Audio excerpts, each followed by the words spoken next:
সতর্ক অবস্থানে থাকবেন। ইউনূস পদত্যাগপত্র পাঠিয়েছে, যমুনা টিভির এক সাংবাদিককে সাক্ষাৎকার দিয়ে তার কাছে এটি পাঠিয়েছে। আসিফ এবং মাহফুজ চলে গিয়েছে। সো তারা চলে গিয়েছে। তারপরে আপডেট হচ্ছে যে সার্জিৎ চলে গিয়েছে, তারপরে হচ্ছে আরো উপদেষ্টারা যারা বিভিন্ন দেশে চলে গিয়েছে। সো সবাই মোটামুটি সবাই পালাচ্ছে। আমরা ঘোষণা করছি আগামী 15ই মার্চ সকাল 11টায় আমরা একটি গণমিছিল অনুষ্ঠিত করব।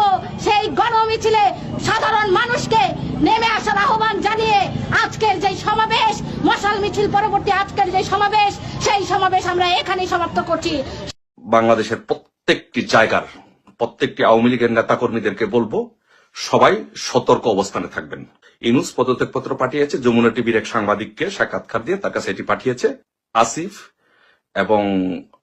এবং মাহফুজ চলে গিয়েছে। সো তারা চলে গিয়েছে।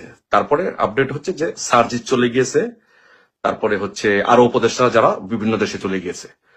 সো সবাই মোটামুটি সবাই পালাচ্ছে, সবাই পালিয়ে যাচ্ছে। সম্ভবত আজকে রাত্রে সেনাবাহিনী ক্ষমতা গ্রহণ করতে পারে, সম্ভাবনা। It is highly likely that the সেনাবাহিনী will take over the power. So আর ইউনূসকে সম্ভবত গ্রেফতার করা হতে পারে।